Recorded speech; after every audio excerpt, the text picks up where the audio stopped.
Just about to count you down, Chairman.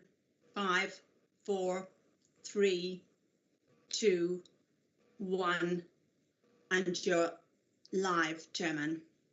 Thank you. Thank you. Good evening and welcome to this Central Area Planning Committee meeting on Wednesday, the 2nd of December 2020. My name is Councillor Michael Edwards and I am the chairman of this committee. This meeting is held under new regulations which came into effect on the 4th of April in response to the COVID-19 situation. And there are just a few housekeeping issues to run through. First of all, please could I ask everyone present in this meeting to ensure your microphone remains muted and your video feed off when not addressing the committee. This will reduce background noises and avoid any unintentional disturbances. This meeting is being hosted remotely, streamed live and recorded. And by being present in this meeting, you are giving your consent to being recorded. Members and officers during each item, please use the chat function of the meeting to indicate if you wish to speak. I will then invite you at the appropriate time. Members are reminded that apart from indicating you wish to speak or that you have to leave the meeting, the chat function should not be used for questions or any other purpose. Please do not use the raise hand function as this is not available on all members' devices. When speaking and referring to the agenda papers, please ensure you reference a page or paragraph number. And lastly, if members need to leave the meeting at any point, please do make this known and use the chat function to signify that you need to leave the meeting. Now, may I ask officers taking part in the meeting to introduce themselves, starting with Mr. Lee. Good evening, Chairman and Committee. I am Matthew Lee, Lead Specialist Place and Chief Planning Officer at Morden District Council. Thank you. Thank you. Catherine Matthews. Good evening, Chairman. I'm Catherine Matthews. I'm a Specialist Development Management Officer for the Council. Thank you. Thank you. Hannah Dungay. Good evening, Chairman. I'm Hannah Dungay. I am Planning Specialist in Development Management. Thank you. Thank you. Sophia Marden. Good evening, Chairman. I'm Sophie Marden. I am a planning caseworker at MDC. Thank you. Thank you. And Berna Casey. Good evening, Chairman. I'm Berna Casey, clerk to this evening's committee. Thank you. Thank you. Are there any other officers present? No, Chairman. Thank you. Berna, please can you now carry out a roll call of members to confirm who is in attendance? Thank you. Thank you, Chairman. Members, I will call your names in alphabetical order. Can you please indicate that you're in attendance, starting with Councillor Miss A.M. Beale. Yeah, good evening, Chairman. I'm here, but just to let you know, I haven't got a chat function, so you'll see my hand go up. Thank you. Councillor Edwards. Present. Thank you. Councillor Hurd. Good evening, Chairman. Good evening, Berna. I am present. Thank you. Councillor Lagan. Yep, very good evening, everybody. I'm present. Thank you. Councillor Mays. Present, Berna. Thank you. Councillor Morris. Good evening and welcome. Thank you. Councillor Nunn. Yes, here, Berna. Good evening, Chair. Good evening, members. Thank you. Councillor Shaughnessy. Yes, present. Good evening, everyone. Thank you. Councillor Stilts. Good evening. Yes, present. Thank you. Councillor Swain. Yes, good evening. Present. Thank you, members. Now may I ask those members in attendance, if there are any, to introduce themselves, please. Have we any members in attendance? I think we have Councillor Hull, perhaps. Gentlemen present. Yeah. Hello, everybody. So we have Councillor Hull and sorry, can I just have a repeat of the second person? Oh, sorry. Oh, sorry, that's a member of the public. Thank you very much. Thank you very much, Councillor Hull. Thank you, Chairman. That concludes the roll call. Thank you, Bernard. Agenda item 2, apologies for absence. May I have the apologies for absence, please, Bernard? Chairman, we've received no apologies for absence. Thank you. We've got full attendance. Thank you, Bernard. Item 3, minutes of the 4th of November 2020.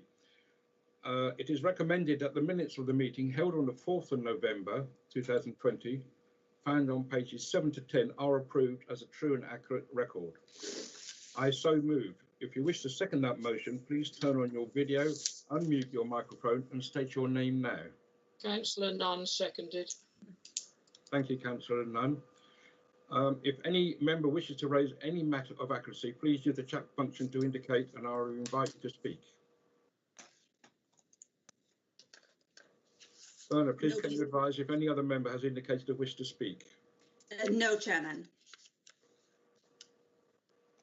Bernard, we'll now take the vote. Please take in each member in alphabetical order for or against or abstention.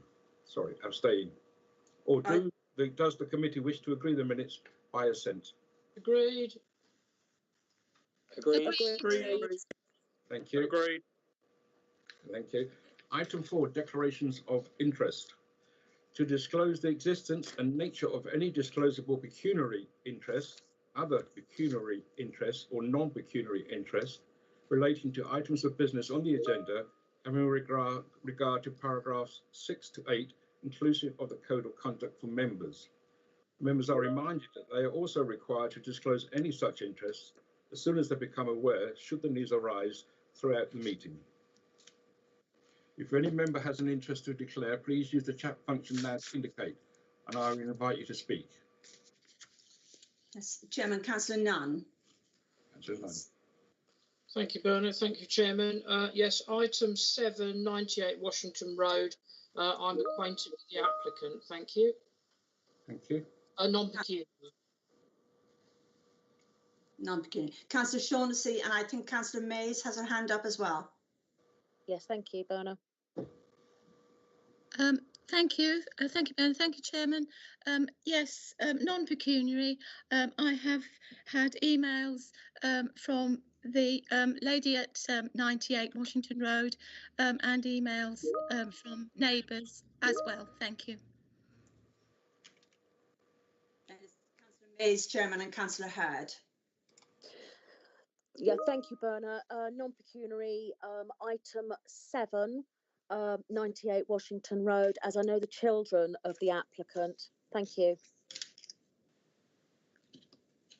Councillor Hurd. Thank you, Chairman. Non-pecuniary, that I've had telephone calls from some objectors. Thank you. That concludes everybody, Chairman. Thank you very much, Bernard. Item 5 then. Planning application 20/00796, full application 119 High Street, Morden, Essex. We move to item 5 with this planning application found on pages 11 to 26. Please note that a member's update in relation to this application has also been circulated prior to the meeting. In a moment, I will call on the officer to present this item. Members, a reminder that if you wish to speak on this item, please make this known by using the chat function within this meeting. I will then come to you in turn, and please keep your points clear and succinct. Ms. Matthews, please can you present the report? Thank you, Chairman.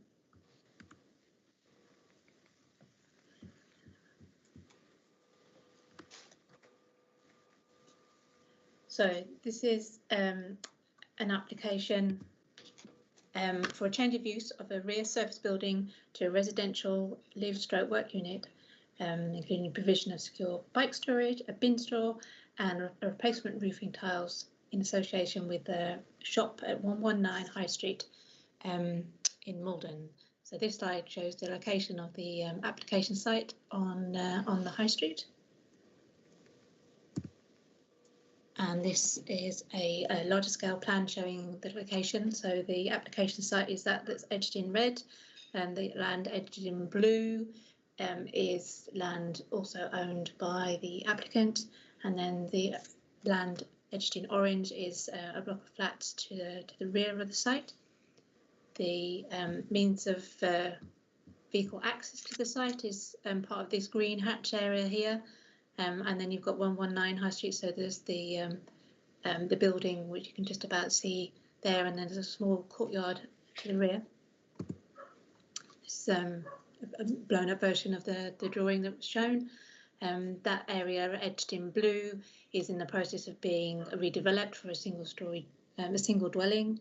And as I say, this is the building 119 with the courtyard area at the back, and this is where the storage area for a bike and bins is shown to be located. This is the existing ground floor plan of the building. So the High Street is at the top here, with the shop floor area, and then at the back there's a store which was associated with the shop, and a wet area where there was a preparation and of goods was sold in the shop and elsewhere. And there's an entrance lobby at the back, and then you can go up to a flat upstairs. The proposed layout, so it's a ground floor. The proposal impacts the ground floor only. So you've got the remaining shop floor area at the top here, which faces the High Street, and then to the rear you'd have the lounge, kitchen, ensuite and bedroom area created for the one bedroom flat. The entrance to the flat would be from the rear, and there would the existing door through from the shop to the rear area would be closed, and a WC created in that space. So 16 proposed west elevations. So this will be looking at the property from the courtyard at the rear. Very little change in terms of external appearance, although there would be improvements in terms of replacement roof covering and new windows and doors sympathetic to the listed building. This is a rear elevation, again very little change. Some photos which the applicant provided showing this rear single-storey element, which would form part of the flat, and that would be the kitchen and the bedroom, and then the lounge area would be within the two-storey element of the building here. And this is the courtyard where the private amenity space would be provided, a small amount there, and then you've got a photo of the front of the High Street showing the shop that's there, and a wider view of the stretch of shops that the application site forms part. So as referred to in the description, this is a resubmission of a previous application which was refused for two reasons, one being the potential harm to the viability and vitality of the High Street due to the potential loss of the existing Class A1 use because of how small the area was that was remaining. So it was the shop and the associated ancillary storage and preparation area was 50 square metres, and it's proposed to be reduced to 23.6 square metres. And the other reason for refusal was that there was no off-street parking provided for the occupiers of the new flat. That remains the case. The current application, the only change is the addition of a bike store and a bin store to the rear. In every other respect, the application is the same as that which was previously refused under delegated powers. So, and on that basis, it's again recommended for refusal for basically the same reasons as a very similar application was refused earlier this year. Thank you, Chairman. Thank you, Ms. Matthews. In line with public participation scheme, I now invite the applicant, Sam Jarman, to read out their submission. May I remind you that you are allocated 2 minutes only for public speaking in accordance with the scheme. Mr. Jarman, are you there? Yeah, hi, you're right. Okay. Yeah, ready? Yes. If you can turn on your... What's that, sorry? If you can turn on your camera, please, and... Is it on, isn't it? Yes, it is on. Yes. I can see you. Yeah. Oh, okay, lovely. Thank you. Right. 119 High Street had previously been a fishmonger, sat empty for over 4 years in a dilapidated state. Me and my girlfriend opened Wolf & Co., which the shop has had a fantastic response with the community in such testing times. And as you'll be aware, there's obviously many shops that have been shutting down. We've also created 3 jobs within the community for local people. The building 119 was in 2 halves, a small retail shop at the front, divided by a small opening of under 80 centimetres to the rear. The narrow entry is inaccessible for a wheelchair, and with such a small corridor, we're unable to keep an eye on the shop at all times. The rear half actually was used for a wholesale fish business, not actually part of the retail, as we said in our application. In response to the officers' concerns with parking, we've got 2 public council-owned car parks within 30 seconds walk of the premises, both offering annual permits, so it wouldn't be an issue. I've got 5 recent applications on Morden High Street, which are very similar to our proposal, small 1-bedroom dwellings with no provision for car parking, yet all being approved. Consent on the basis that the local area is considered sustainable with good links to public transport, and I quote, could be justified subject to the provision of a cycling store, which is what we have. The Conservation Officer has recommended approval and states that the proposed works would actually be a positive improvement, as you can see from some of the pictures. Our proposed work live unit would allow us to subsidise an employee's wage against the rent and help sustain a small business which is unique to the High Street. Grant this application will secure our future within Morden High Street, allowing us to stay on there. I did attach all 5 application numbers. These are all applications in the last 2 years, exactly the same, that have been, have been granted. So, yeah, that's all I'll say. Thank you, Mr. Jarman. No worries. The recommendation as set out within the report is as follows. The recommendation that planning application 20/00796 full for 119 High Street, Morden, Essex be refused for the reason as detailed in section 8 of the report. If any member wishes to second that motion, please turn on your video, unmute your microphone and state your name now. Thank you. Councillor Stilts, I will second that proposal. Thank you. I will now invite members to make any comments on the report. Berna, has anyone indicated that they wish to speak? I think perhaps we ought to go to the ward councillor, Councillor Mays, I think, who called it in. Yes, Councillor Lagan and then Councillor Mays, unless you want to take the ward member first. Yes, thank you. So, Councillor Mays. Thank you, Mr. Chairman. Sorry, my video link won't allow me to put my camera on at the moment. I'm really sorry.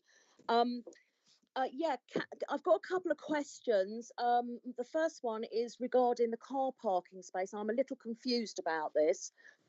On the plans, it shows that there's a car parking space in blue.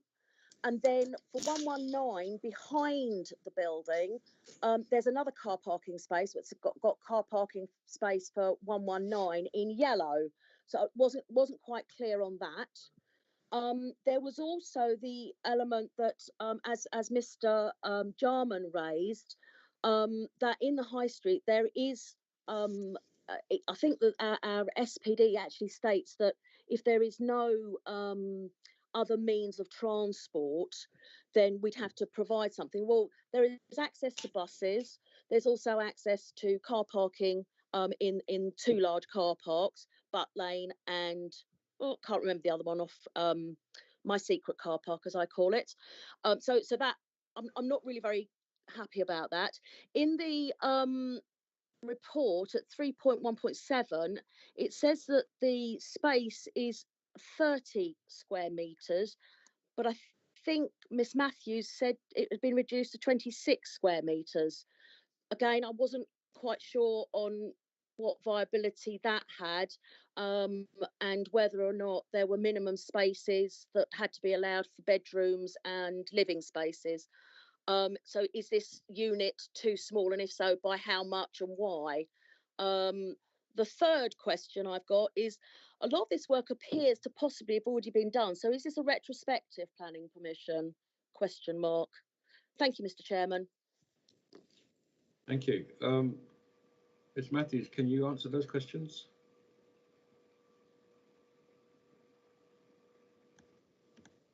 Yes. Oh, yeah, I'll try anyway. Thank you, Chairman.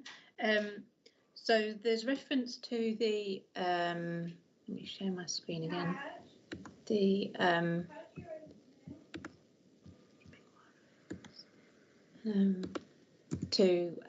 parking spaces in blue and yellow and orange. So on the screen there, you can see there's a blue a car on the blue land, but that's a parking space that was approved for occupiers of the new dwelling that is, as I mentioned earlier, is under construction to the rear of the site. That parking space in the yellow or in the orange area is understood to be used by the occupier of the first floor flat, the existing first floor flat at 119. So there is no off-street parking proposed for the occupiers of the new flat proposed.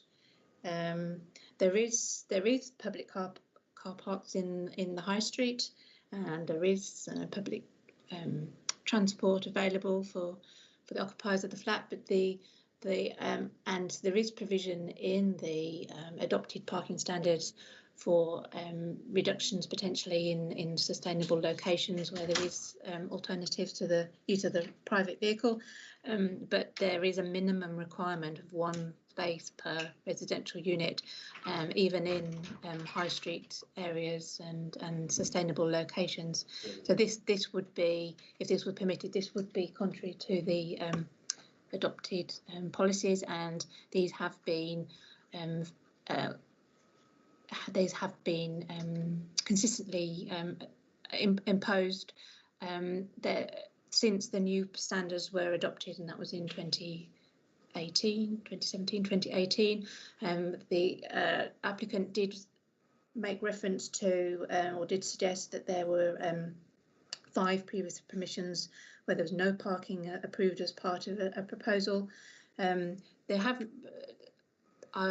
haven't had a list of those previous plan permissions, but there will be examples because prior to the adoption of the new standards, the parking standards were set as maximums and not minimums, so there would have been more of an opportunity for planning permission to be granted with no parking spaces, and without being contrary to the adopted parking standards or the policies that or planning policies that are in use currently.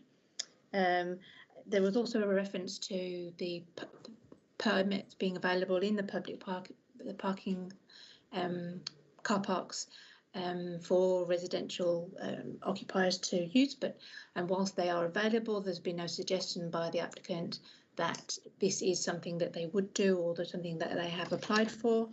So there's no guarantee that option would be taken up, even if it was accepted, that would be an acceptable alternative to on-site parking, which is what the standards require. In terms of floor space, in the report, let me just take my screen off now. In the report, it does state that the ground floor of the building is extends to 50 square metres, and the shop area that would be reduced to 23.6 square metres in terms of the retail floor space that would be left. And I think the question was partly on about minimum living spaces, or whether the residential unit would be too small. That's not an issue or a concern that has been raised, and officers of the view that the residential unit proposed would be of a sufficient size to provide adequate quality of life for the occupiers of the unit. The issue is that this area was used as part ancillary to the shop. There was a wholesale element, as understood, but the storage area and there was a preparation area for the shop, which would be lost as part of this application. And in terms of a minimum size, there is no minimum size in policy, but that area that's left, 23.6 square metres, would be very small, and it may be that the applicant with sufficient information could demonstrate that that shop would be a viable unit at that size, but that process hasn't been gone through. There was a reference to another unit that was permitted further up the high street, which was smaller than 23.6, but that and again, as is set out in the report, that unit wasn't a shop to start with, so that was actually a bonus because a shop was being created where the retail shop was being created when there wasn't one there already. In terms of whether this application is retrospective or not, it's not retrospective because there is a shop there now, but there was a shop there before, so there hasn't been a material change of use. The element at the rear, the residential element, does not appear to have been occupied, and therefore that's not retrospective in that respect. There has been some physical works changes to the building, but they are covered by the listed building consent, which has been previously granted for the actual physical works to the building. So there isn't, so it's not retrospective in that respect, and certainly the residential use does not appear to have commenced, and therefore the application isn't retrospective in that respect. Thank you. I hope that answered the questions. If not, come back and I can try again. Thank you. Councillor Mays, has that answered your question? Yes. Yeah, Mr. Chairman, could I have just one very small supplementary? Can you tell me what how the car parking policy has been changed? As I was working from the 2018 from the website, and it does say that if alternative means of transport subject to a minimum provision of one car parking space per dwelling, this can be lowered.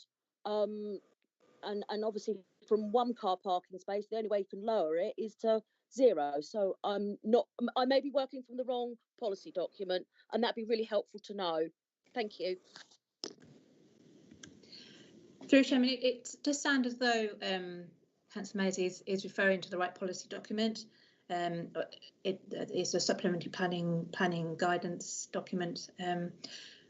But I think, as you've just read out, the minimum is one space per residential unit, and that wouldn't be provided here. I think there is, as I said before, there is scope to reduce off-street parking provision within a high street area where there is the opportunity to use other means of transport. But that would only apply if, for example, you had a 2 or 3 bedroom unit and they were only providing one space. You could argue in those sorts of circumstances, in some circumstances, that the one space would be sufficient, having regard to the alternatives, the public transport and the sustainable location of the site and access to services and facilities on foot. But there would still be that minimum of one space per unit, and that wouldn't be complied with here. Or something else I was going to say, but I think that answers your question. Yes. Oh, so in terms of what's changed, I think as I said earlier, prior to 2018, the adopted standards were set as maximums and not minimums, and there was no comparable requirement that there was a minimum of one space per residential unit, even in high street or urban locations. So that has been quite a big change in terms of the expectation of off-street parking provision compared to the policies that we had prior to 2018. Thank you. Thank you, Mr. Chairman. Thank you. Sorry, Chairman, can I just come in slightly on that point as well? Just like to highlight that change in the SPD and the changing the emphasis that Morden District did in 2018 is reflective of changes within government guidance between the two documents being published.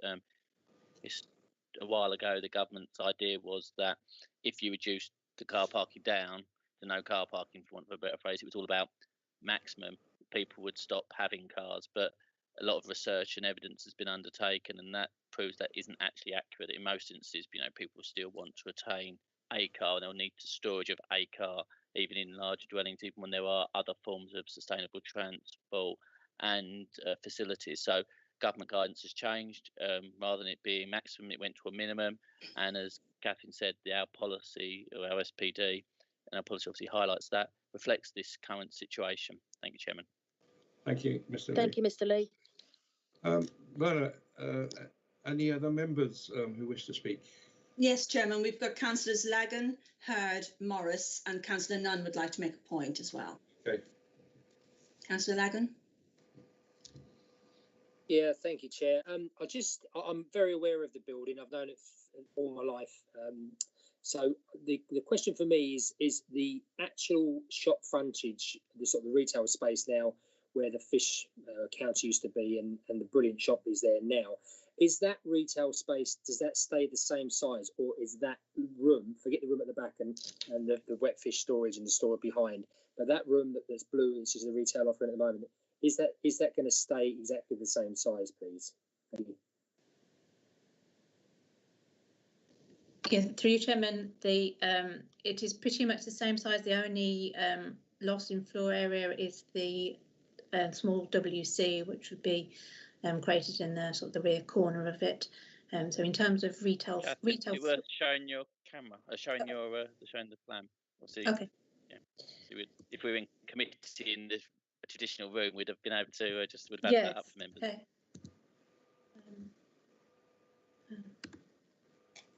Okay. Yeah. So so the shop area is here, and the WC will be created in this corner here. So the retail floor space, where the public would go, would remain the same. Show the existing as well, Catherine. Sorry. Oh, sorry. Okay. So the shop area here would be the same, but what will be lost will be the storage and the sort of preparation and the ancillary space, which you would expect a lot of shops, or most shops, to need some sort of storage or ancillary space, sort of not back office, but some associated space to support the retail floor space that they had. So that's what would be lost here, rather than the retail floor space where the customers would go. Thank you. Thank you.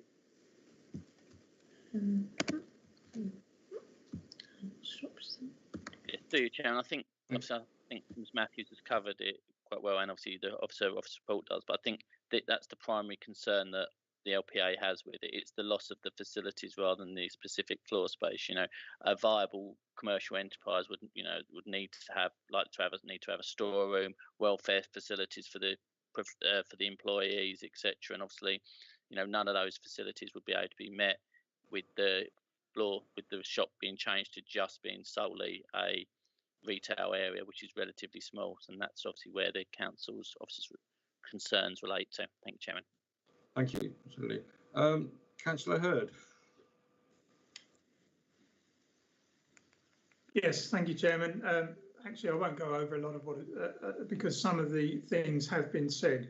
But yes, I too am concerned about the loss of the commercial business place, because what we'll end up with is just a shop room without any supporting areas to do that. I'm also concerned about the lack of private amenity. I mean, they're talking about 7.6 square metres of an area, but it wouldn't be private, and it wouldn't meet the minimum of 25 square metres.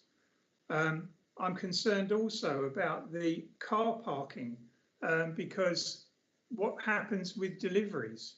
Even if they don't have their own vehicle, which I suspect most people would, where is it going to be kept? It's got to be kept off street. Once you put a dustbin in that 7.6 square metres, that makes it 6.6 square metres.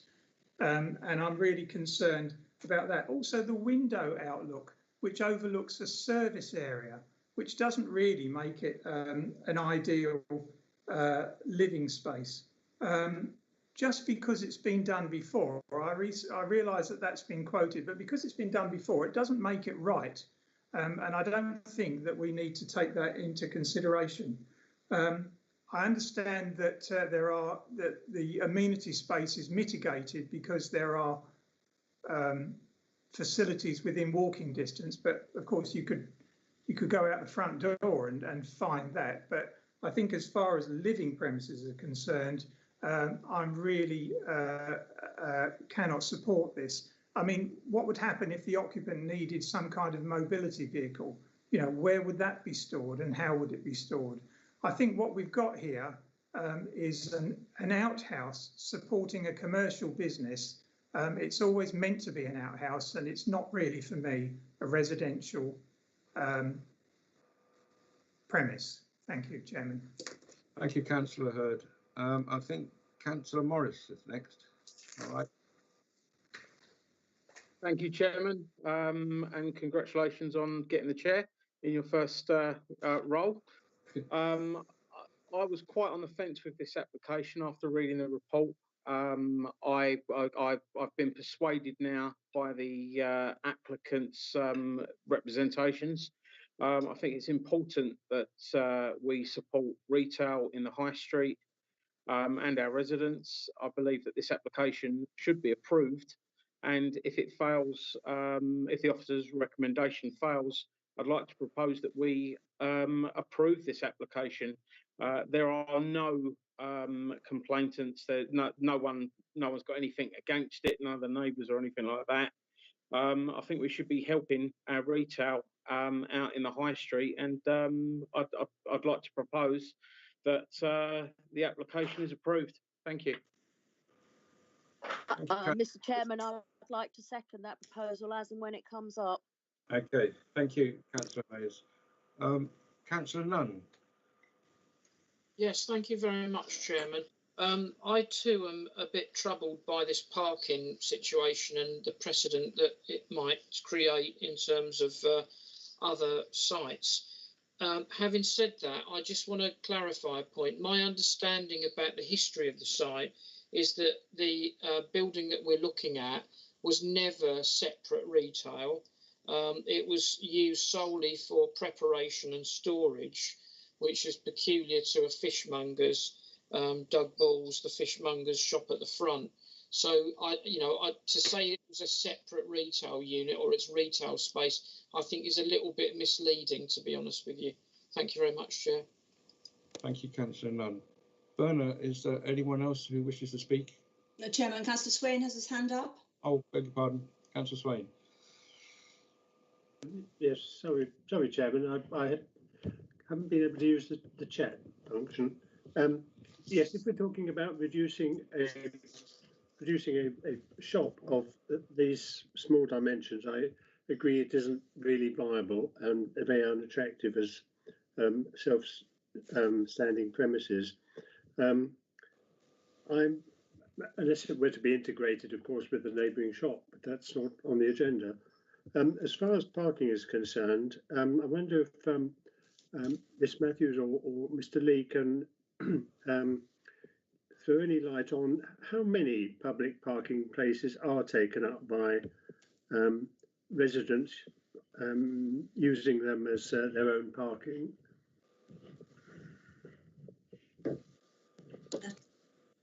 Mr. Lee. Mr. Lee. Through you, Chairman. No, I don't have that information to hand.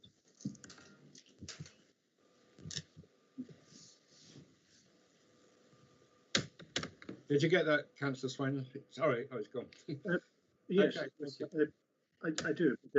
I come back to the point I think that Councillor Hurd has made about if we're having too many, perhaps amplifying his point, having too many places that rely upon public parking spaces. Perhaps the officers, one officer can say whether we have a policy on the use of public parking spaces for private purposes.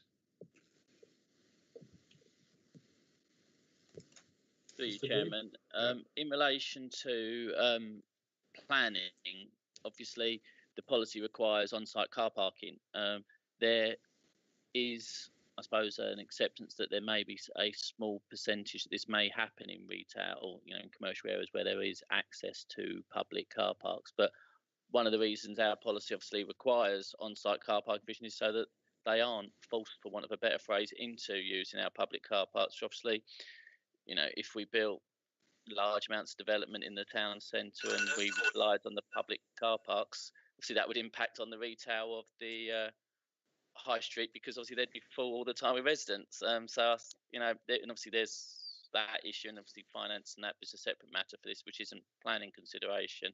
I hope I've answered your question, Councillor Swain. In relation to, Chairman, through you, if you don't mind, just in relation to Councillor Nunn's point earlier, because I'm not quite sure if he was discussing with the point what the council has said, or as in the LPA or the applicant, but for clarity, the council is highlighting that those areas, whether it's storage or wet areas, etc., are ancillary currently to the existing retail use. And if a different commercial enterprise went in, whether it be dressmakers,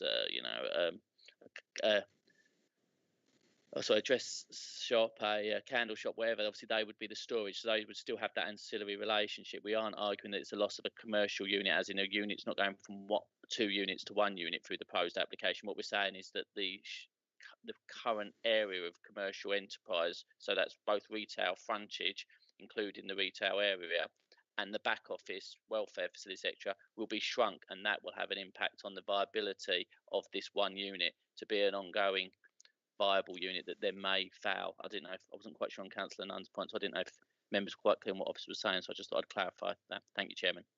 Thank you, Mr. Lee. Through you, Chair, I'm grateful to Mr. Lee for clarifying that point. Thank you, Councillor Nunn. Councillor Swain, your hand is up again. Is that historical or? Oh, thank you. And Mr. Lee, have you something else to say? Your hand is up.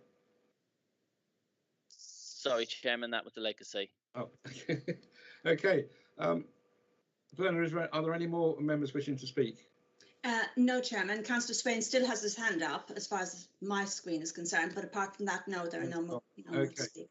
Okay, I think we can move to the vote now. So, Verna, would you please, can you take the vote in alphabetical order? Yes, we're voting on the officer's recommendation of refusal for the reasons as detailed in section 8 of the report. Members, I will take your names in alphabetical order. Can you please state clearly for, against, or abstain? Councillor Miss A.M. Beale. For. Councillor Edwards. Against. Councillor Hurd. For. This is for the proposal to refuse the application. Oh, I'm sorry. Beg your pardon. I'm for. Yes, I am for the refusal. Yep. Thank you.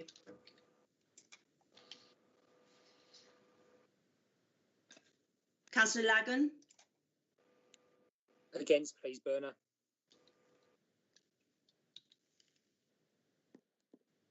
Thank you. Councillor Mays. Against. Councillor Morris. Against. Councillor Nunn. Reluctantly for. Councillor Shaughnessy. For.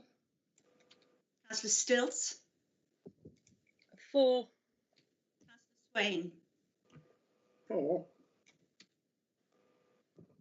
Thank you, members. Chairman, that's 7 for the refusal, 3 against, no abstentions.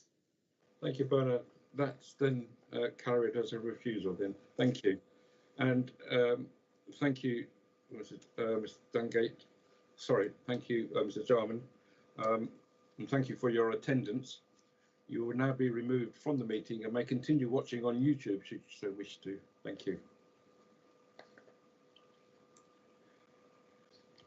Item 6, 20/00862 House and 20/00863 LBC 7 All Saints London Road. We move to agenda item 6. This planning application is found on pages 27 to 38.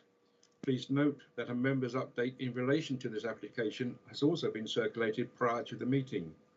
In a moment, I will call on the officer to present this item. Members, a reminder that if you wish to speak on this item, please make this known by using the chat function within this meeting. I will then come to you in turn. Please keep your points clear and succinct. Ms Dungate, please can you present your report? Yes, thank you, Chairman.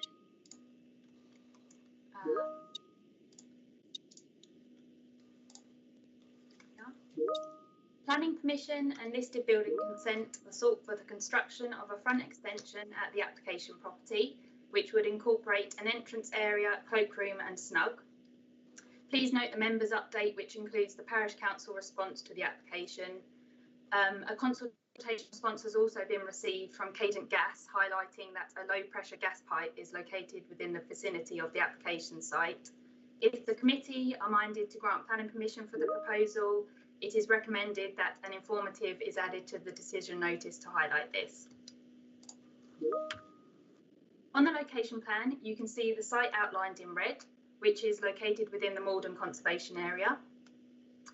The application property number 7 is located within the eastern rear wing of the former All Saints School, which is a Grade 2 listed building.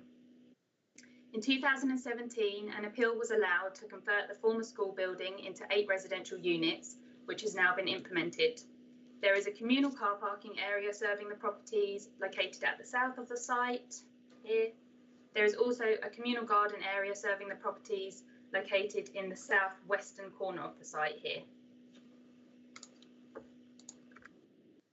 This plan shows the positioning of the proposed extension on the eastern front elevation within the front garden of number 7. You will also see the existing private amenity space serving number 7 that would remain at the rear of the property here within the central courtyard area of the buildings. This is the existing ground floor plan. The proposed front extension would have an L-shaped plan so that the existing window within the east elevation of the building is retained here. The existing elevations show the rendered section on the east front elevation of number 7, which is considered to detract from the original design of this part of the building. The proposed elevations show the proposal extending from part of the rendered section of the front elevation. The extension would have a lean-to roof and would have brick detailing and a rendered plinth that would match the existing property. This 3D visualisation shows the proposed lean-to extension in the context of the existing buildings, which would be a modest addition to the property. This is a photo of the site from London Road, where you can see number 7 here set back within the site. This is a photo of number 7 here from the car park internally within the site. This is a photo of the existing communal garden serving the properties located in the southwest corner of the site. And this is a photo showing 2 existing lean-to extensions on the corresponding western wing of the former school. The proposal is considered to be acceptable subject to the conditions relating to external materials set out in section 8 of the report. The Council's Heritage and Conservation Specialist has raised no objections to the proposal and has commented that the proposal would result in no harm to the significance of the listed building and the conservation area. It is therefore recommended that both planning permission and listed building consent are granted for the proposed development. Thank you, Chairman. Thank you, Ms Dungate. The recommendation as set out within the report is as follows. The recommendation that planning application 200862 House and 200863 LBC 7 All Saints London Road Malden SM9 6HE be approved for the reasons as detailed in section 8 of the report.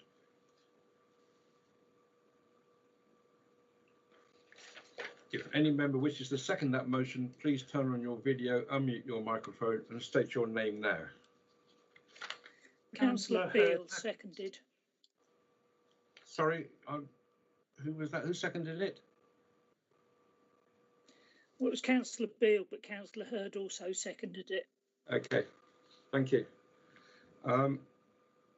And now I invite members to make any comments on the report. If I go first to the ward member, Councillor Mays, who caught this in. Thank you. Actually, Councillor Nunn was before me, and he did on the chat, so I give way to Councillor Nunn. Oh, thank you. Sorry. That's Sorry, okay. Councillor Nunn. Well, that's very good of you, Councillor Mays. I'm happy for you to go first, but if you want me to, I will, Chair. No, that's fine. No, I'm quite Thanks. happy. I suppose in many ways I should have declared an interest in this because I used to go to school here. But it's such a fantastic building, listed as you know, and built out of the bricks that were left over from the construction of Malden East Station, actually. But it's a special part of our heritage. And when I first saw this application, I was really troubled by it because I thought, you know, the conversion was fantastic. Don't mess with it.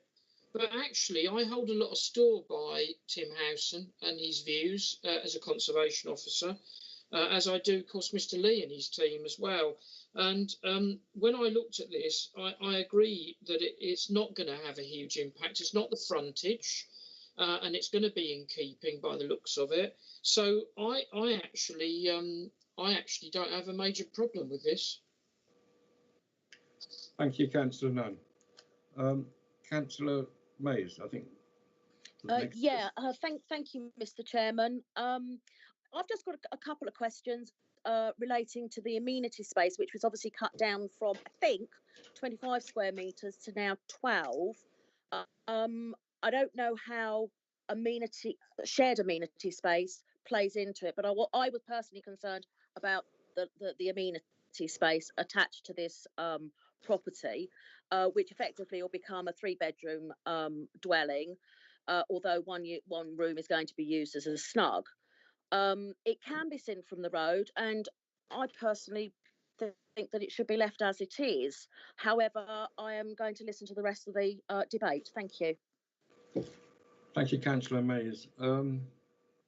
Councillor Shaughnessy, I believe. Thank you, Chairman. Yes, I know this building very well, as 2 of my children went to school here. And as Councillor Nunn has said, great care was given to the conversion to residential units, and everyone in the area, thinks that it looks very good. And I realise that there are some parts of what I think are possibly the old school, I'm not quite sure, that have remained on that side of the building that we're talking about, which is proud of the main building line. But I think this proposal is just a bit too big, personally, even though Tim Howson agrees with it. And of course, I too have great respect for him. But I would think that 5 metres by 3 metres would be far more in keeping along this line. Because if it were 4 metres coming out, it would be almost to the gate, or not very far from the gate. I went to look at it this afternoon, actually. So I'm afraid I can't support the application as it stands, but I would support a smaller unit. Thank you. Thank you, Councillor Shaughnessy. Councillor Lagan, please. Yeah, thank you, Chair. Just to confirm, I didn't go to school there. And I also want to make a comment that Tim Howson, his view is absolutely priceless. But I find myself drawn to the fact that this development, when it was done, which concerned me at the time, was done incredibly well. And the building to me is a very well balanced building. And I can't draw myself to support this because of the size. I very much like Councillor Shaughnessy. And I think the look and the feel of the building would be spoilt by adding onto this side. And because this one comes through, do the other flats then look at it and decide that they want something? I know that's not a material point, but I just find myself troubled with this. And I think, as Councillor Shaughnessy said, it's too big and would spoil the development. Thank you. Thank you, Councillor Lagan. Are there any other members wishing to speak? No, Chairman, not at the moment. Okay. then please we'll move to the vote. Chairman, do you want me to come back on Councillor Mays' point on relation to amenity space? Yes, please. Please. Thanks, Chairman, that's fine. Obviously, members will be aware of the officer's report, and it does obviously deal with the matter of amenity space and the loss of it. This site is quite an unusual one, as members will discussed. It's a listed building. It's relatively recently converted, and if I'm trying to remember, obviously the application was allowed at appeal, and that's explained in section 5.5.2 of the officer's report. And actually, the council had raised concerns around amenity space at that time, but the inspector found it to be acceptable. I think Councillor Mays' point is a fair one. Obviously, the provision of an additional room, we can't always. The future use of it, we have to take a reasonable approach to. Easy way of looking at it, I think, and explain it is, if someone's putting an additional room at ground floor, it's unlikely, if it's a two-storey house, it's unlikely that'll be used as a bedroom. But if they put on an additional room at first floor, it's likely it'll be used as a bedroom, even if not by the applicant, by somebody in the future. So there needs to be a reasonable approach to understanding and considering the uses and the long term. And obviously there is a potential that this will increase the bedrooms of this site, but which is one consideration. But also, though, I think it's where the siting is, and as the officer's report explains, the current area it's proposed is to the front, and I think actually the inspectors did sort of give that some merit. But myself, personally or professionally, I think obviously there's very limited value in private amenity space when it's not private, and that's something that generally most inspectors agree with and most planners would state. And it's something that I think was a little bit surprising when the last appeal decision was made. But generally, I think officers consider that where the siting of this is, it wouldn't detract from the level of private amenity space for the site for the occupiers. As always with these things, they're subjective, or not always, but in this point is subjective, and obviously that's within members' gift. But I think just I should highlight what officer's report says in relation to that. Thank you, Chairman. Thank you. Thank you, Mr. Lee. Thank you. Sorry. Okay, we'll move to the vote then. So Bernard, please, can you take a vote, please, a rolling vote?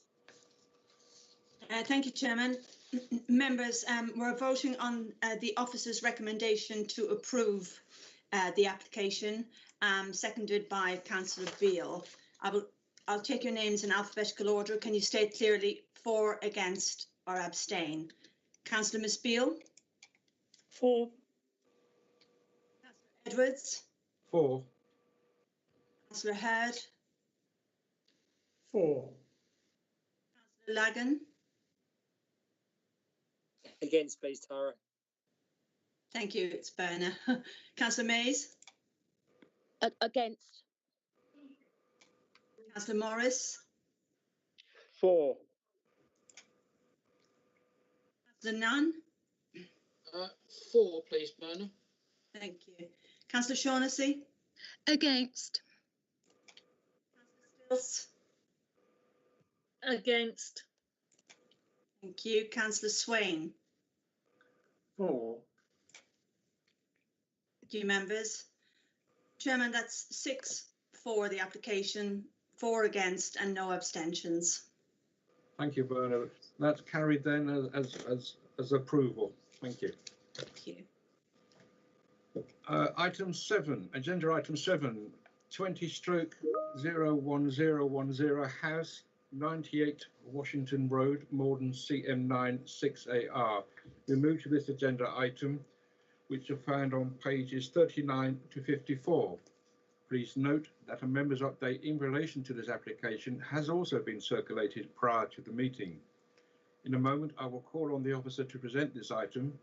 Members, a reminder that if you wish to speak on this item, please make this known by using the chat function within this meeting. I will then come to you in turn. Please keep your points clear and succinct.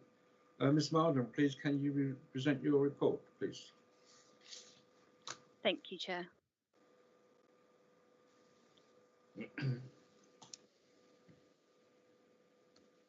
Sorry, one moment.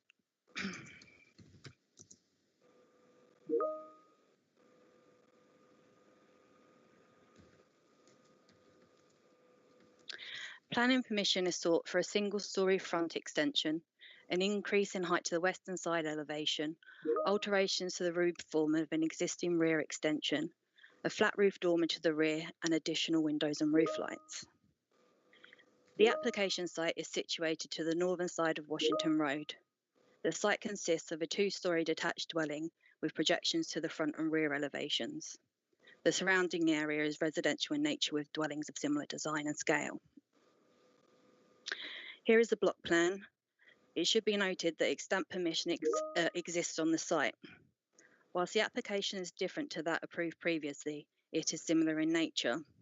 The cross-hatching and red outline to the front shows the footprint of the extant permission.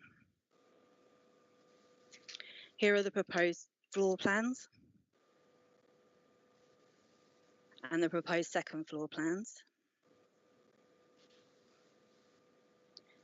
Here are the proposed front and rear elevations. Here are the proposed side elevations. As mentioned, extant permission exists at the site for a development similar in nature. For members' clarity, I've provided comparisons of the extant permission against plans of the current application. The eastern front extension has been removed from the proposal, and the remaining front extension and porch is of the same scale as the extant permission. The extension to the rear has the same footprint as the extant permission, with 2 additional roof lights proposed. Here are the plans showing the comparisons of the first floor of the extant permission against the current application. Here are the plans showing the comparisons of the second floor of the extant permission against the current application, noting the roof lights and windows. Here are the plans of the front and rear elevations of the extant permission against the current application. To the front, a roof light has been added. This has been completed, as well as an increase in ridge height to the western projection. These elements are retrospective in nature. The windows at second storey have been removed, as well as the eastern front extension. To the rear, the change in roof form of the rear extension has been completed and is retrospective in nature. The addition of roof lights are proposed. The second storey window has been removed and a dormer window is proposed. Here are the plans of the western and eastern side elevations. On the western elevation, a gable window has been added and is retrospective in nature, with roof lights proposed. A door has also been removed from the proposal. To the eastern elevation, 3 additional roof lights are proposed. A side window has also been added to the side elevation of the rear extension. Here are some photographs of the site which show the completed elements of the proposal. These photographs show views from inside the property from the second floor window and rear extension. This is a view of the street seen at first floor level. It is considered that the development, due to its scale and design, on balance would not harm the character and appearance of the host dwelling or locality. Whilst there are limited views of the neighbouring amenity space to the rear, it is not considered that the degree of overlooking would cause demonstrable harm to the amenity of these neighbouring occupiers to warrant a reason for refusal, particularly when considering the extant permission at the application site. In addition, it is not considered that the development detrimentally impacts on car parking provisions or private amenity space at the site, and therefore the development is in accordance with policies D1, H4 and T2 of the local development plan and is recommended for approval. Thank you. Thank you, Ms. Marden. In line with the public participation scheme, we have received 2 submissions. I now invite an objector, Alan Giles, to read out his submission. May I remind you that you have allocated 2 minutes only for public speaking in accordance with the scheme. Thank you, Mr. Giles, can you? Yeah, can you see me? Yes. Okay. Good evening. Thank you for the opportunity to speak on behalf of numerous residents. As you are aware, this issue has been going on for over 4 years and was rejected consistently by this committee. I cannot respond to the large number of disputed points in the Planning Office report in 2 minutes, but I can respectfully draw your attention to some of the inaccuracies. Firstly, this retrospective application does not include the increased roof height. The planning notice, though, was amended to include it. The report states it to be minimal, but a 50% increase, that's 50, is not minimal. Neither does it concur with the approval eventually given by the Secretary of State in their report. The MDC planning report goes on to discuss privacy issues relating to some of the 14 additional windows, but completely omits the very large third-storey windows, which are the major concern to the residents. Equally, the report proposes obscured glass in windows which, according to the submitted plans, won't exist. It is clear that there is a significant degree of confusion between the numerous plans and reports that exist around this application, creating an unacceptable level of uncertainty as to what is being approved. There are further concerns relating to the eventual creation of a 5 to 6 bedroom, 3-storey property with inadequate parking, which is out of keeping with the rest of the neighbourhood. We would like to propose that the committee request that the report is rewritten, checked and then confirmed with a site visit to ensure that all reports, applications, plans and drawings match the situation and provide a definitive set. We would request that the revised report be made available to residents with sufficient time for us to make appropriate written representation. The residents are able to provide you with a report detailing all of the issues and inaccuracies we have identified so far with the report, if the Chairman would provide us with that facility. Thank you from the residents in Washington Road, Markland Drive and Norfolk Road. Thank you, Mr. Giles. I now invite... Sorry. Apologies, Chairman. Before we continue, can I check if Councillor Mays and Councillor Morris are still in the meeting? I know Councillor Morris had some internet problems. Is Councillor Mays still with us? Yes. Lovely. Thank you very much. Okay. Thank you, Chairman. I think Councillor Morris has actually dropped out of the meeting entirely at this point. Thank you. Okay. Thank you. I now invite the applicant, Karen Wiseman, to read out her submission. May I remind you that you're allocated 2 minutes only for public speaking in accordance with the scheme. Wiseman, are you there? I am indeed. Can you see me? Oh, sideways. My apologies. I'm on a iPad, so yeah. You'll just have to do this. Thank you. Okay. Good evening, councillors. The Planning Inspectorate granted original planning permission on appeal. The Inspectorate report had already addressed and discounted the regurgitated objections received on this application. The pitched roof, together with the raised ridge height, would be more in keeping with the neighbouring street scene. The lounge extension has been removed. The front addition is limited in depth, and the appearance of the garage in height and roof form would mirror that of number 100. Whilst properties in this part of Washington Road share some similar features, there is no overall uniformity of design and appearance, and the proposals would therefore not dominate the host dwelling, nor would they be visually incongruous within the locality, as has been suggested. The appeal officer concluded that there was no evidence to suggest that the proposed extensions would result in harmful addition to on-street parking, and that the council was and still is satisfied that the number of parking spaces will meet the appropriate standards. While higher level windows have been removed from the original plans and Velux windows added, the first floor windows already face each other and any existing gardens and outbuildings. From the photographs, you can clearly see there is no loss of privacy to either neighbouring property. There is also no evidence to suggest that by creating an additional bedroom, this would increase occupancy of the host dwelling. Most of the objectors are of 2-person occupancy and live in 4-bedroom houses.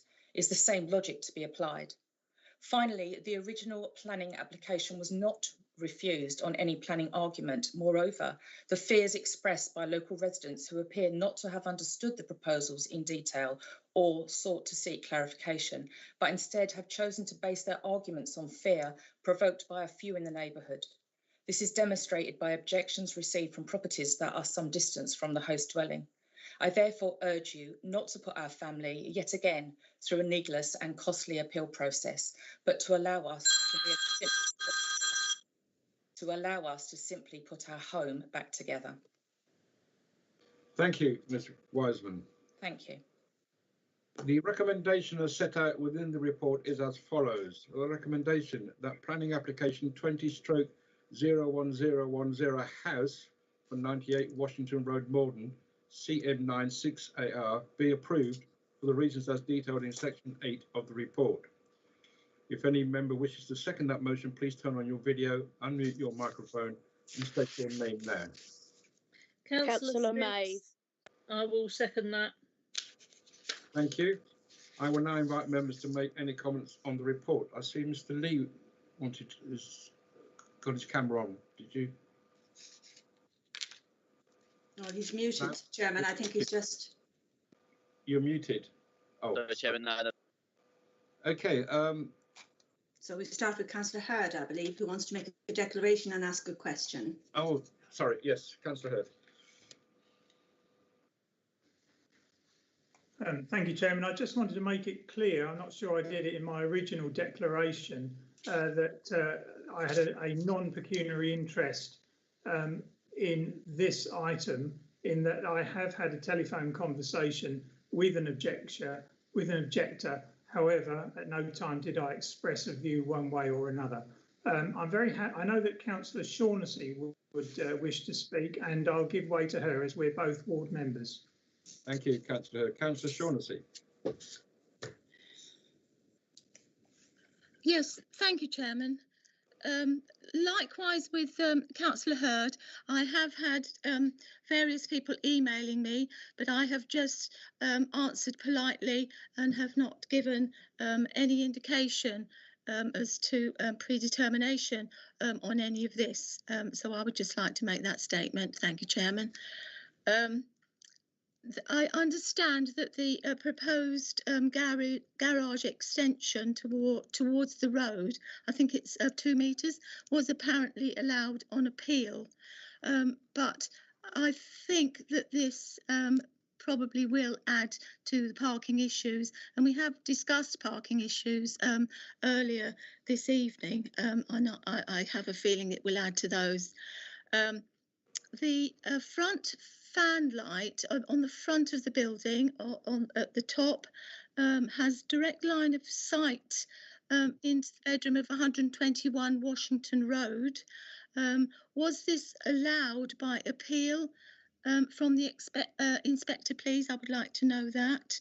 The new extended part of the roof, does this comply with height, the height that was passed on appeal? The inspector stated at appeal that the height that he passed was in line with the neighbours number 100, I believe. I would like that clarified, please, or if this has since been breached. Lots of people are worried about the lowering of the back garden at 98. Seems to be an issue about runoff. I'd like to know about that, please.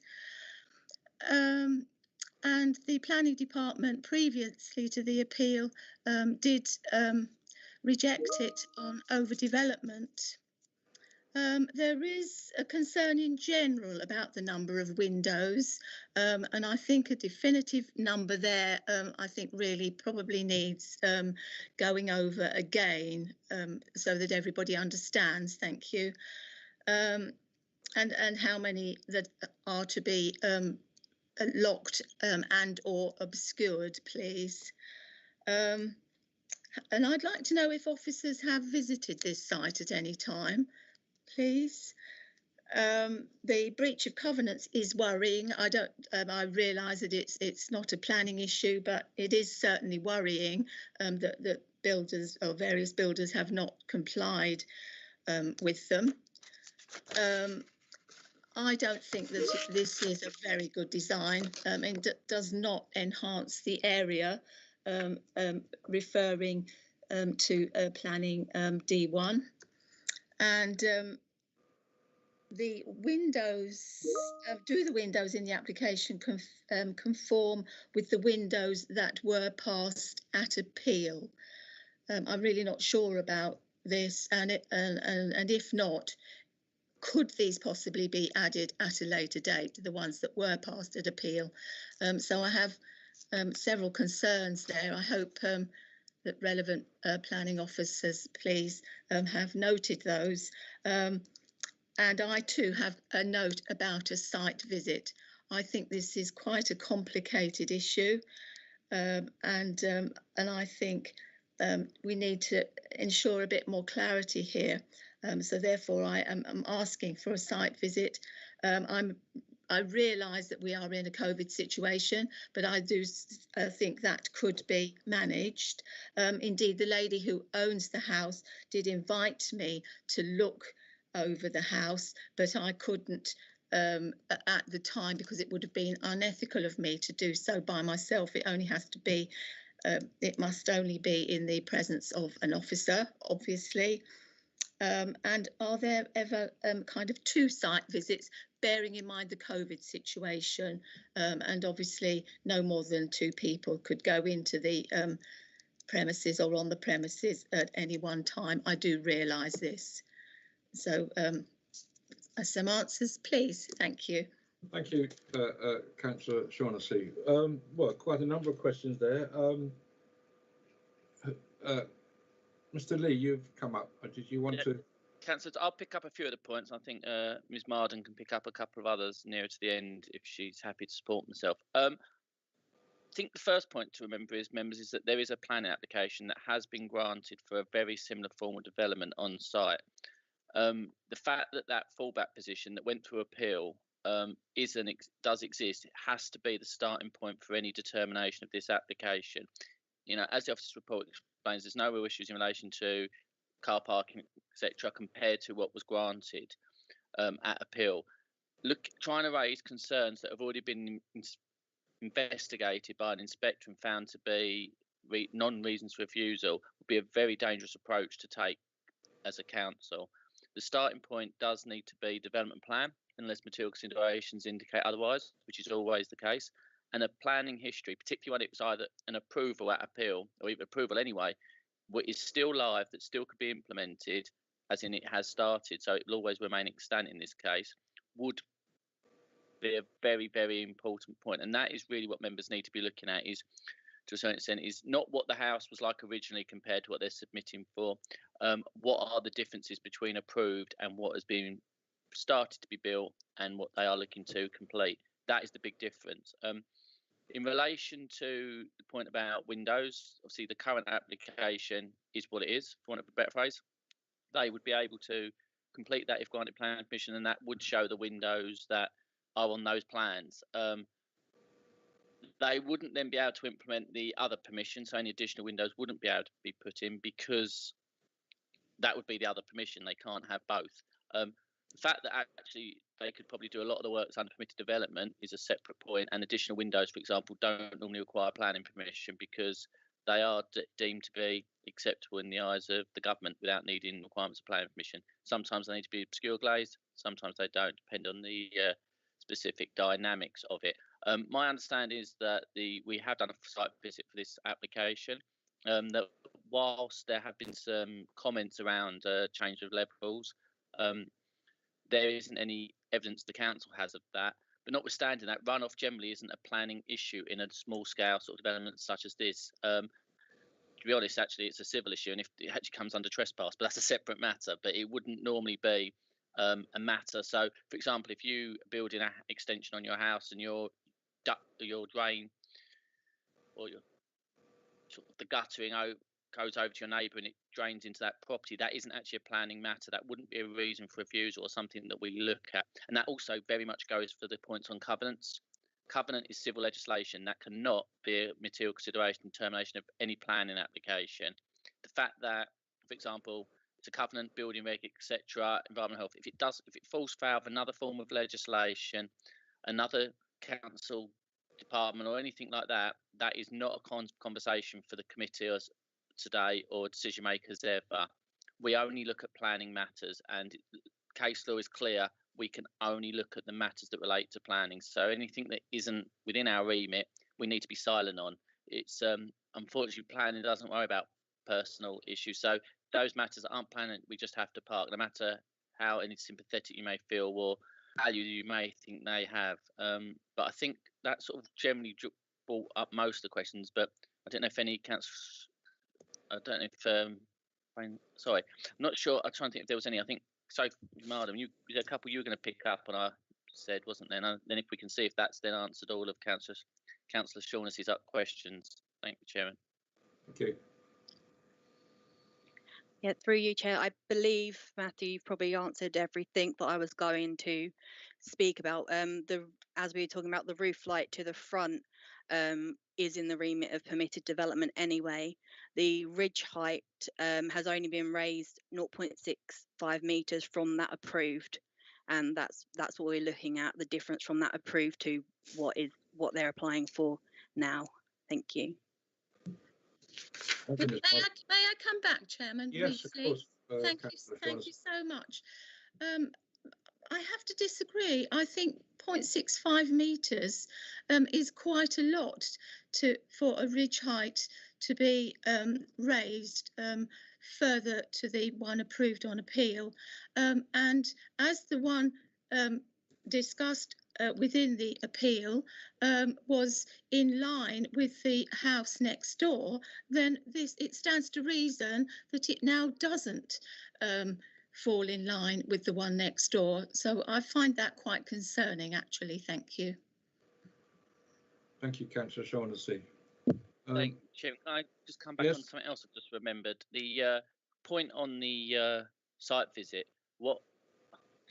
Obviously, we are under difficult and challenging times at the moment, but taking into account the normal position, all members that would have to attend the site visit at the same time, because it's a formal part of the committee. So if the committee defers an item for a site visit, it is a formal part of the committee. So all members that were to vote would have to be all fully aware of all the points that were made. So you'd all have to be there together to hear any points that were made or discussed, to be able to then be fully informed at the time of the committee decision. That would be my understanding. That is to a certain extent a guesstimation based on the old world. Obviously, we are in challenging times, but I'm just trying to think about the point of law on that. But if I may, Chairman, through you, Chairman, perhaps this is something to be discussed then, Mr. Lee, to facilitate this. Maybe not now, I mean, but at a different time, possibly. Okay. Thank you, Councillor. Thank you, Chairman. Thank you. Councillor Swain, I think, is next. No, Councillor Hurd would like to come back and ask a question. Pardon, then Councillor Mays and then Councillor Swain, Chairman. Right. Thank you. Thank you, Chairman. Could I ask Ms Marden if we could have the proposed and current development back on screen, please? Yes, of course, no problem. Thank you. Oh, apologies.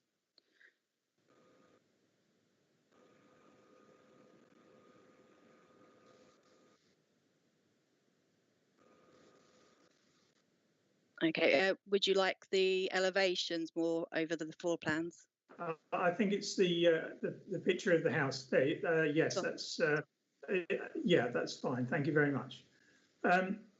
Well, my point is going to be one on scale and design, and I know that this is subjective. However, I do find this application is contrived, imbalanced, and I believe that it is incongruous. What I find quite astounding is that the very top window on the left-hand side, the front elevation as amended, I find it rather unbelievable that you can have this window, even if it is frosted over, it still will look directly down into the houses opposite. And if I were living there, I'm afraid I wouldn't be very happy. And I do find this is an invasion of the privacy of the neighbours. Also, I'm rather concerned that with the additional living space being taken up from the front, that there will be once again a loss of parking. This house is right on the jaws of the junction of Markland can't remember if it's Avenue or Drive, I think, right in the very jaws of that. And I think that is creating a dangerous precedent. But to me, my objections for this would be the imbalance and the fact that it would be an incongruous building. I don't like the angles. I certainly wasn't aware of the number of objectors, and I wasn't aware of that until we had the first speaker. But once again, I would certainly say that we should have a site visit if this were destined for approval. But I'm afraid I can't support it. Thank you, Chairman. Thank you, Councillor Hurd. Councillor Mayes. Thank you, Mr. Chairman. I've just got a couple of questions. On the plans that you referred to Velux windows, are these opening Velux windows, and if so, how far? I personally don't have a problem with them. And am I right in reading these correctly, that on the existing front elevation, which is the one on the left, that there should have been, instead of a double window in the gable end, that's now been effectively moved to a roof light, or an opening. I don't know whether it's an opening or a fixed roof light on the roof. They were the only two questions that I had, because Councillor Shaughnessy had covered everything else. Thank you. Thank you, Councillor Mayes. Mrs. Marden, can you answer that? Both questions? Yes. So the second story windows have been removed from this elevation, and instead there is a side gable window, and then the dormer window to the rear, whereas this had a second story window here. Sorry, was there something else? Were the Velux windows opening Velux windows, or are they fixed closed windows? I don't have the answer to that, actually, I'm afraid. Because some Velux windows are actually literally for light, which Right. is different to if they are opening, which if you've ever tried to hang out of a Velux window, it's actually quite difficult, just to put it out there.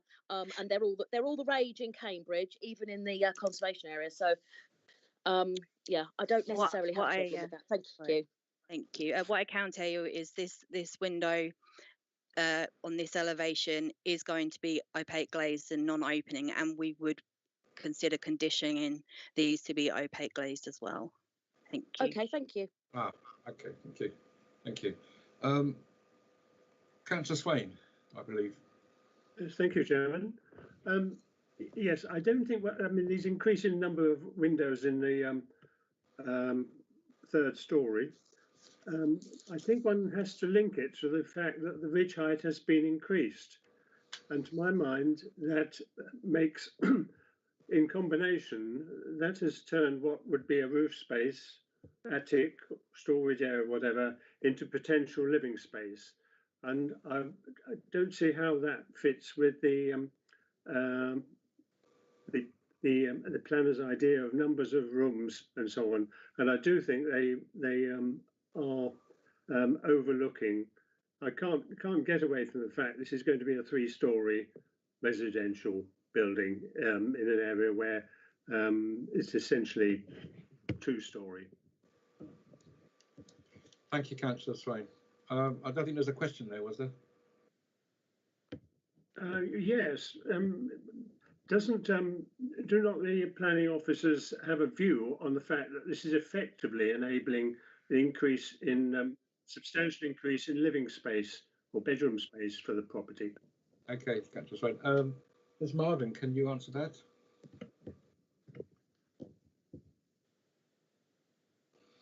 Yes, one moment, sorry. I'll just get the floor plans back up.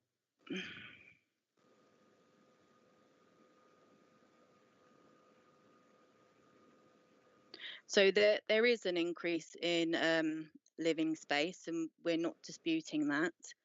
I think there's 3 4-bedrooms on the second floor, an additional bedroom on the third floor, or second floor, sorry.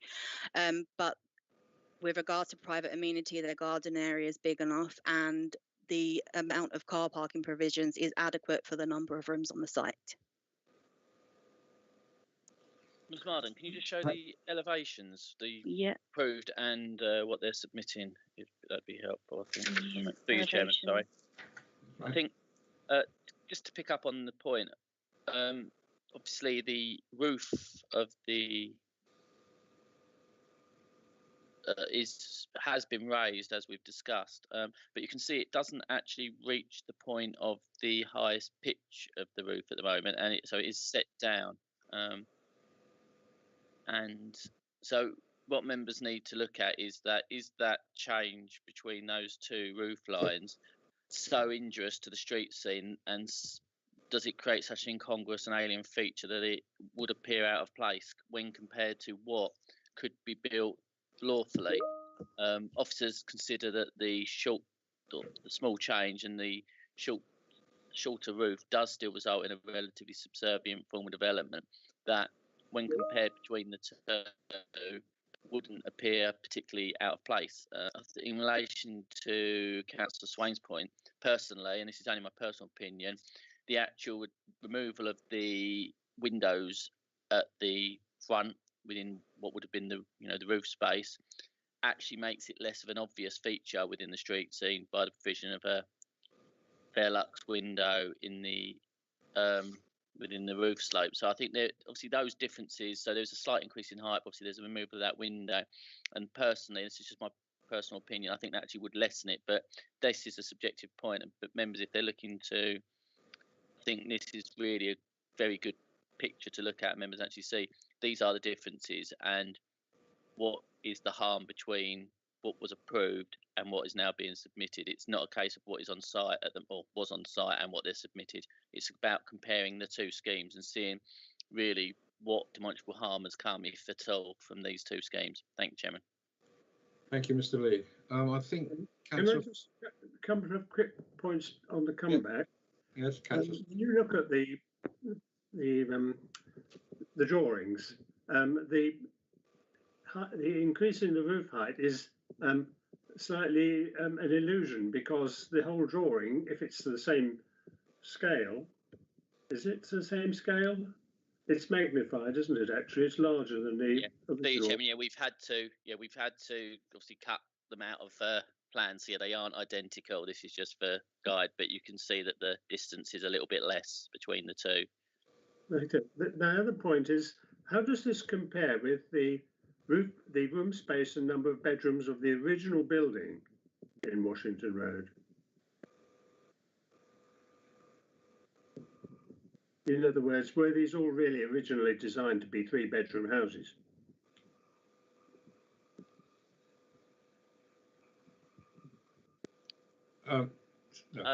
Through Chair, it's a bit of a difficult question. Off the cuff, I don't have the answer. To a certain extent, it's a moot point. The point members need to consider is the proposed development and does it meet our policy requirements. So that'll be design, amenity space, car parking, impact on neighbours, etc. There is an envelope of development that all sites can take. It varies very much between site by site. It can be constrained by multiple different points. It could be design. If you're in an area of ridiculously strong uniform character, you may find that actually there's almost no development that can be had. It could be pulled due to limited amenity space that could restrict additional development. So it's not a case of what was on site comparing it to what they're proposing per se. What's important is what they're proposing, and can the quantum of development be accommodated within the application site. So as I said, like Ms. Martin said, is it a 4-bedroom property, but it meets the policy requirements in everything, like for example, amenity space. Obviously there's the issue of overlooking, but officers don't take into account potential for conditioning, what's already on, what was proposed, etc., that there is any demonstrable harm in that matter either. Thank you, Chairman. Well, Chairman, if the increase in the height and the roof lights and so on make the top story quite suitable for additional bedrooms, does that have an impact on the view of the planners in relation to parking spaces?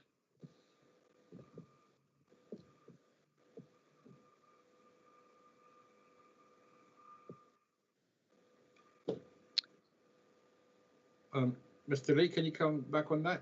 Answer that? Or Ms. Darcy? Yeah, so I'm just, obviously that will be in the officer's report, and I was just trying to, as always, I like to take members to the section within the report, and looks like I've unfortunately just scrolled and ended up at one of the other items. So if you just give me a moment, I'll look that up. I don't know if any other members have got any points or comments they could do that. I'll just quickly look that up. Councillor Shaughnessy had another question while Mr. Lee is finding that. Oh, Councillor Shaughnessy, yes. Sorry. Thank you, Bernard. Thank you, Chairman.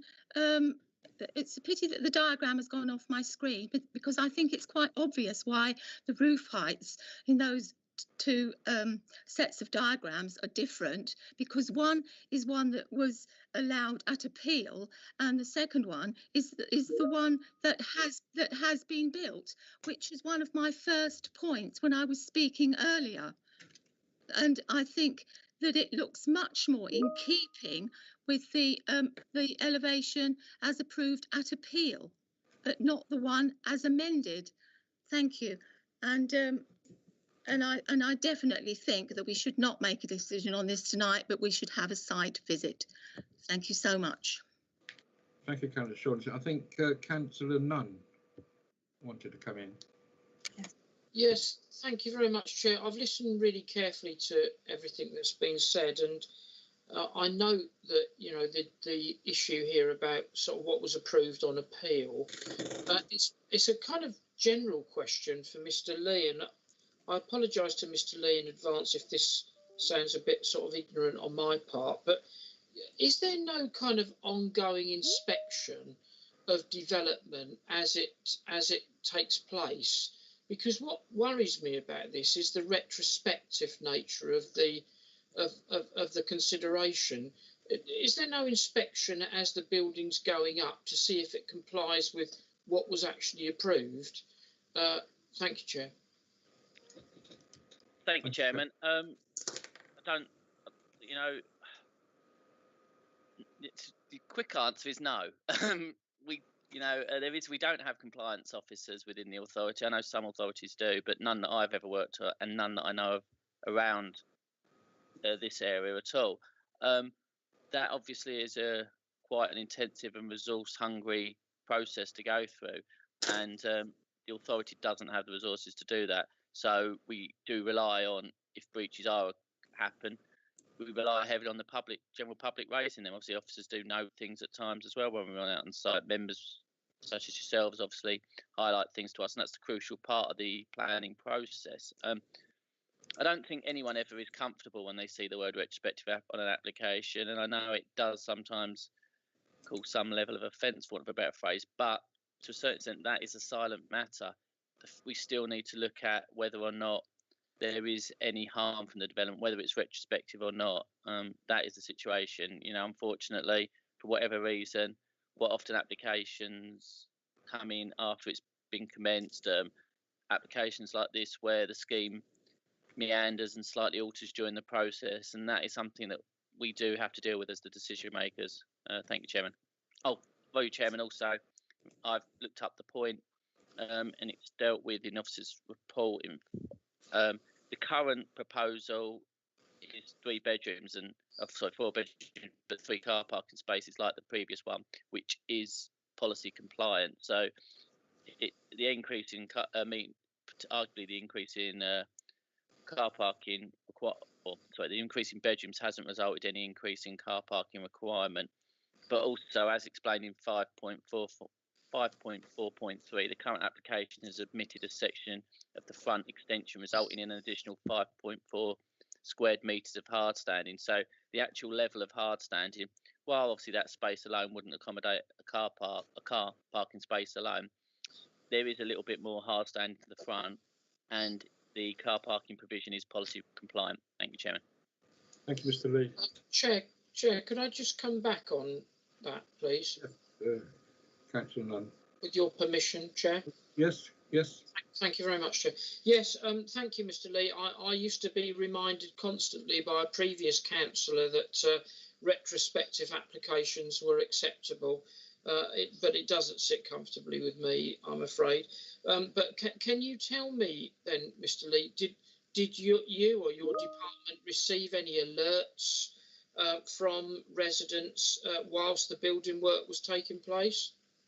To you, Chairman, my understanding is this application was submitted on the back of an enforcement investigation. Thank you, Chair.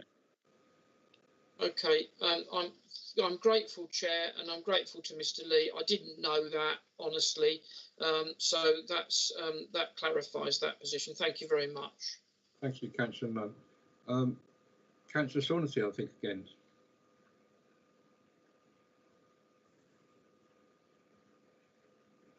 Councillor Shaughnessy, you're muted. Muted. I do beg your pardon. Thank you. Yes, I'd just like to reiterate, I think Mr. Lee was looking up something else whilst I was talking before. I just will reiterate that the difference between the two diagrams is the, as it says, elevation as approved at appeal, and then the elevation as amended. And I would just like to state again, as I did right at the beginning of this item, that the inspector on appeal approved the roof height as is on the left in the diagrams because it was level with the next door roof.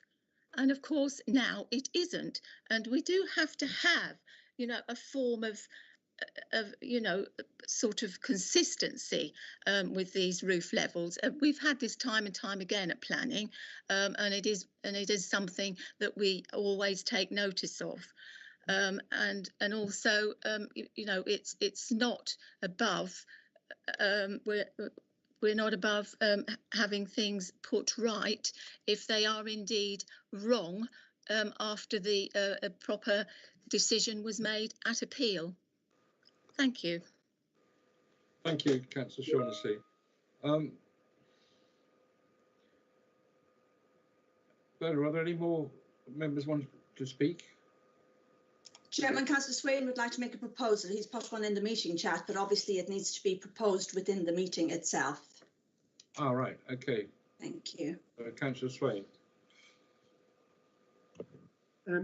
Yes, I'm referring partly back to what Councillor Hurd said, and it seems to me that the large number of windows in this is a problem from a design point of view. So I was considering or suggesting that we could reject the application because of this proliferation of windows affecting the design and appearance of the building. Thank you, Councillor Swain. Chairman, we already have a proposal, of course, on the table from the officers, which needs to be voted on. Okay, do we need to have a second on Councillor Swain's proposal first, or can we? We deal with the first. Sorry? You have to deal with the current proposal first. Yes. Okay. Can I ask a question? Chairman, sorry, Chairman, sorry to come back. I've just been looking up the appeal decision for the previous application, and I can't see any text along the lines of what Councillor Shaughnessy's noted in relation to why the inspector said it was acceptable in that point. So my bit that's jumping out to me, it says, while properties in this part of Washington Road share some similar features, there is no overall uniformity in design and appearance.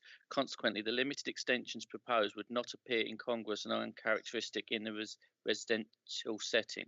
The appearance of the garage in terms of height and roof form would mirror that of the neighbouring property, number 100, albeit would project further forward. Seen from views approaching on either side, the full projection of the garage and lounge would have a limited effect in obscuring views of the the properties either side. This would be mitigated in part by the staggered building line, but in any case, it would block views from properties overall and would not therefore lead to material harm in the street scene. So I'm just trying to find bits. Obviously, I want to give members some advice on the point that was being raised, but I'm able to find any clarity on that. Sorry, Chairman. Thank you. Thank you, Sir Lee. Can I ask a question regarding Councillor Shaughnessy's proposal for a site visit, although I understand the difficulty on that. Through you, Chairman.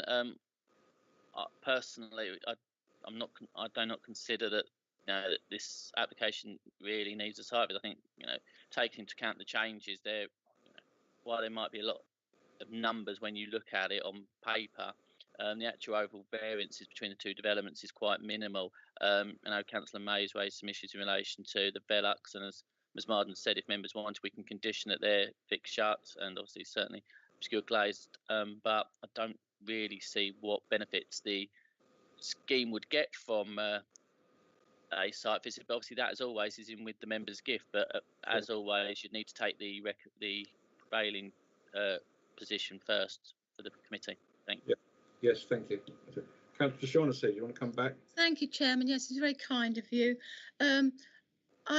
I think a site visit is needed because also there is concern about what the garage at the moment is used for, I believe. And if a car cannot be put in there, then that cuts down on a parking space. Thank you. Thank you, Councillor Shaughnessy. The Chairman, obviously, for clarity, what it's being used for at the moment wouldn't necessarily be a material consideration in the termination of this application. We would obviously need to ensure that car parking is provided on site at a level that is necessary. I'm just quickly trying to review the conditions that are being put forward.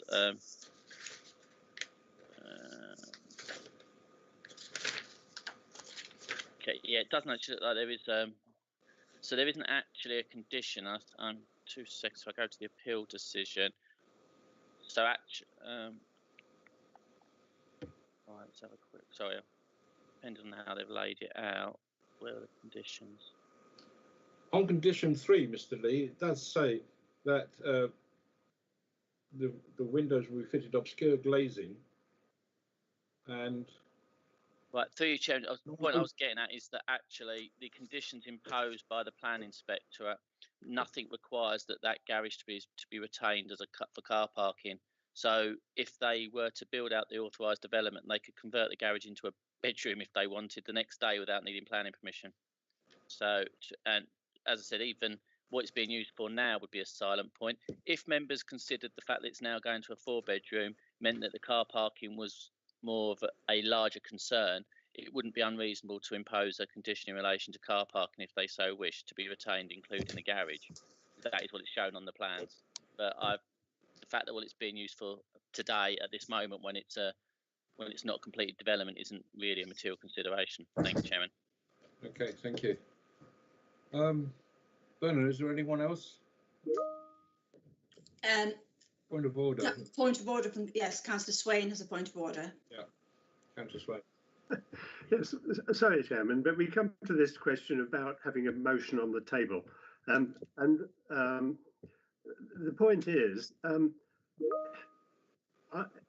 my motion would only be discussed if the substantive one, that is to say the officer's recommendation, were rejected. But what is the point of that if people don't think that my reason on design is sufficient reason to reject it? In other words, there have to be other reasons for rejecting it other than the one in my motion, which won't have been discussed at that stage. Councillor Hurd. Well, yes, I mean, the motion has been raised in the first instance, and that has to be disposed of before we can have a second motion. If in the event that motion, if in the event this is refused, then we can go forward with another motion. Thank you, Chairman. Thank you. Councillor Nunn. I agree with Councillor Hurd that it's very clear that there's a motion on the table which has got to be voted on. And if that fails, then we would consider other issues. Let's not confuse things, please. Thank you, Councillor Nunn. Okay, I think we debated this now quite substantially, so we'll now move to the vote. And Bernard, please can you take the vote? Thank you, members. We are voting for the officer's recommendation of approval for the reasons as detailed in section 8 of the report. And this was duly seconded by Councillor Mays, if I remember correctly. Members, please note, I will not be calling Councillor Morris to vote because unfortunately he lost connectivity for approximately 31 minutes and he actually noted that in the meeting chat. Thank you very much. Members, I will take your names in alphabetical order. Can you please state clearly for, against or abstain, starting with Councillor Miss Beale? Against. Edwards? For. Hurd? Against. Councillor Lagan? Against, please. Thank you. Councillor Mays? For. Councillor Nunn? Against. Councillor Shaughnessy? Against. Councillor Stilts? For. Thank you. Councillor Swain? Against. Thank you, members. Chairman, that's 3 for the application, 6 against, no abstentions. Thank you. Okay, thank you. Councillor Hurd.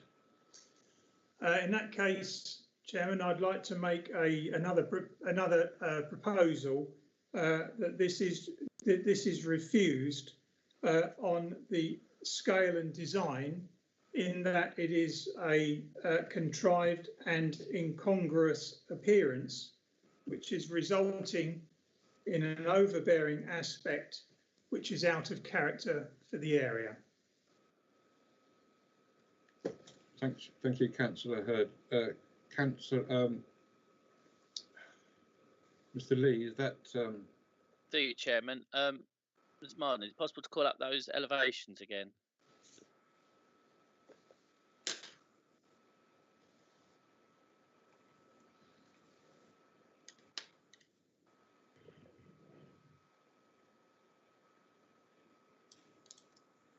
Thank you.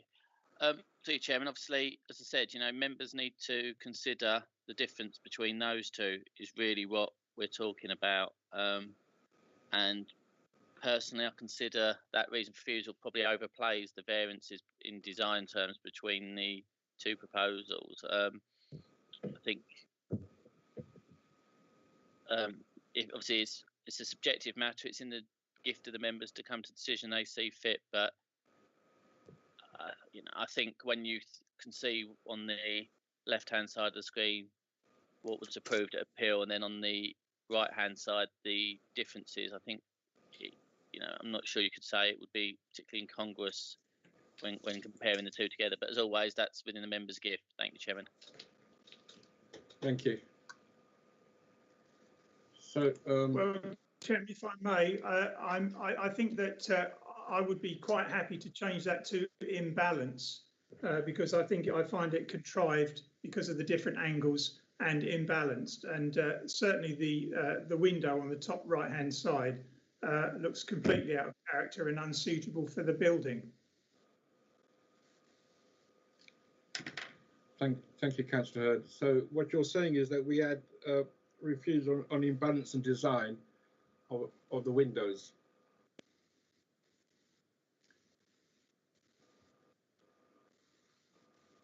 Can I help, Chairman? Yeah, please.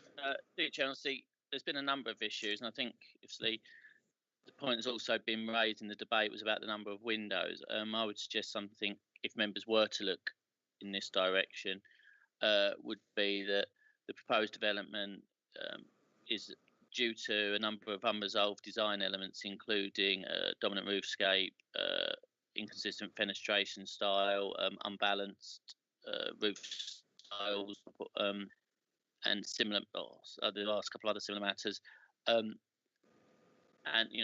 would be detrimental to the character appearance of the area, something along those lines, and then obviously get the exact wording delegated to officers and through and in consultation with yourself and the ward members, but something more along those lines, but I think would sum up the debate maybe slightly more. Thank you, Chairman. Okay, thank you, Mr. Lee. Mr. Councillor Hurd. I'm happy to go with that, and my compliments to Mr. Lee for his choice of words. Thank you. Is there a seconder for that, Councillor Hurd? Yes, Chairman. Okay, Bernard, can we now take the vote on the amended proposal as suggested? Chairman, I've got my hand up. Sorry, who said that? It's Councillor Beale. Oh, sorry, Councillor Bill. It's only, Councillor Bill, yeah. it's only a little hand. Right, I think within the reasons for refusal as well is the fact that a lot of this stuff is retrospective. It's not been built to what has been approved. Surely that's got to have some sort of say in it. You know, if you get approval, you build it to the approval. You don't make it up as you go along and add this and that after the event. Thank you. Thank you, Councillor Bill. I'm sure that the officers will put the wording together in the way. Chairman, just for clarity, I will say that the fact that it's retrospective is not a reason for refusal. The legislation allows applications to be submitted after the work has been undertaken, and that is not something, however much palatable we find it as decision makers, it is not something that we can use for a reason for refusal. It would be a very dangerous approach to take. Thank you, Chairman. Thank you. Okay, Bernard. Chairman, if I can come back, please. Yes, Councillor Bill. Yeah, what about the fact that it was given approval for a specific design and it's not been built to what was approved?